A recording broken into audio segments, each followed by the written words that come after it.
સાવલી તાલુકાના વડોદલા ગામમાં ગૌચર જમીન પર ગેરકાયદે દબાણના આક્ષેપો સામે આવ્યા છે. ગ્રામજનો દ્વારા સરપંચ સામે ગંભીર આક્ષેપ કરવામાં આવતા મામલો ગરમાયો છે. મોટી સંખ્યામાં ગામ લોકો તાલુકા પંચાયત કચેરીએ પહોંચ્યા હતા અને સાવલી ટીડીઓને લેખિત રજૂઆત કરી હતી. ગ્રામજનોએ ગૌચર જમીન પરથી તાત્કાલિક દબાણ દૂર કરવાની માંગ ઉઠાવી છે. જો યોગ્ય કાર્યવાહી નહીં થાય તો આગામી સમયમાં આંદોલન કરવાની ચેતવણી પણ આપવામાં આવી છે. સાવલી તાલુકાના વડોદલા ગામમાં જે ગૌચર જમીન પર ગેરકાયદેસર કબજે કરીને હાલની સત્તાના સરપંચ ગોહિલસિંહ વિક્રમસિંહ કરીને બેઠા છે, જે ગેરકાયદેસર જમીન પર કબજો કરીને બેઠા છે, તે બાબતને લઈને અમે ગામજનોએ બધા ભેગી થઈને ટીડીઓ સાહેબને તાલુકા પંચાયતમાં અમે અરજ કરી છે અને મુલાકાત લીધી છે.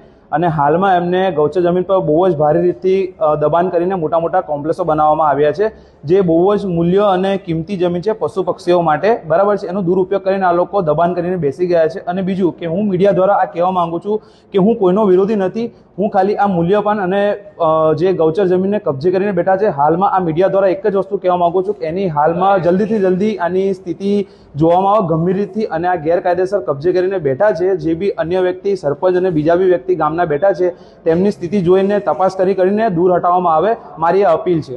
સંવાદદાતા સાથે અભિપ્રાય ન્યૂઝ વડોદરા. આવા જ વધુ સમાચારો જોવા માટે સબસ્ક્રાઇબ કરો અમારી યુટ્યુબ ચેનલને અને જોડાયેલા રહો ફેસબુક, ઇન્સ્ટાગ્રામ અને ટ્વિટર પર.